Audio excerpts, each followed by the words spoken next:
Les fortes chaleurs ont fait leur retour et si pour certains Français, été rime avec vacances, ce n'est pas le cas de tout le monde. Bonjour Laurie. Bonjour David. Bon, pour protéger les salariés qui sont les plus exposés aux chaleurs et aux canicules, le gouvernement a renforcé les obligations des entreprises. Et oui, car les périodes de canicule risquent d'être de plus en plus fréquentes avec des températures pour les mois de juillet et août au-dessus des normales de saison, ce qui peut être très agréable quand vous êtes au bord de votre piscine, mais beaucoup moins sur un chantier en plein cagnard. Et c'est justement pour adapter le monde du travail à ces nouvelles conditions météorologiques qu'un décret vient d'entrer en vigueur au mois de juillet, imposant aux entreprises des mesures beaucoup plus strictes pour protéger les salariés justement du soleil. Bon, et de la chaleur. Justement, quelles mesures concrètes, pratiques doivent désormais se mettre en place les entreprises pour protéger leurs salariés quand il y a des épisodes caniculaires qui se multiplient? Alors, depuis le 1er juillet, les entreprises doivent adapter les conditions de travail de leurs salariés en fonction des seuils de vigilance de Météo France. Donc, jaune pour les fortes chaleurs, orange pour les périodes de canicule et rouge pour les canicules extrêmes.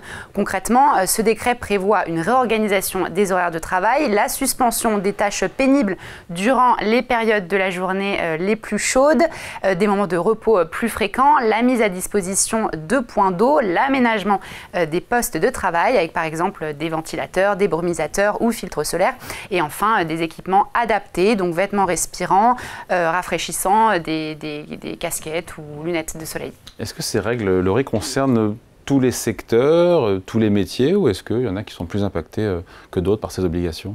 Toutes ces règles, bien évidemment, vont dépendre du secteur d'activité et du métier selon le niveau d'exposition à la chaleur. Forcément, un travail de bureau ne sera pas soumis aux mêmes obligations qu'un métier pénible en extérieur. Oui.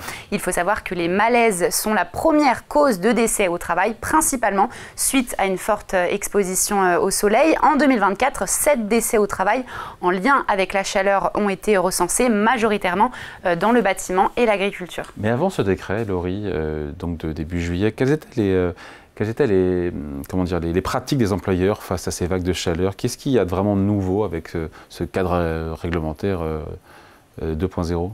Alors longtemps, les employeurs ont un peu navigué à vue entre bon sens et improvisation, même si la plupart des entreprises dont les salariés travaillent à l'extérieur appliquaient déjà ce type de dispositif. Et bien à présent, ce qui change, c'est le cadre contraignant de ces mesures.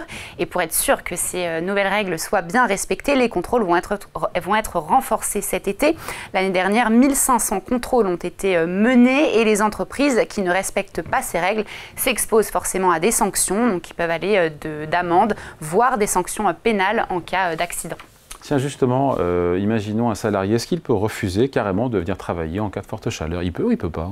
Alors, si votre entreprise vous permet le télétravail, sachez que la canicule n'oblige pas votre employeur quand même à vous l'accorder, sauf si un accord collectif dans l'entreprise le prévoit, même si selon l'INRS, donc l'Institut National de Recherche de Sécurité, il y a un risque pour la santé au-delà de 33 degrés, eh bien le Code du travail ne fixe aucune température maximale interdisant le travail en présentiel.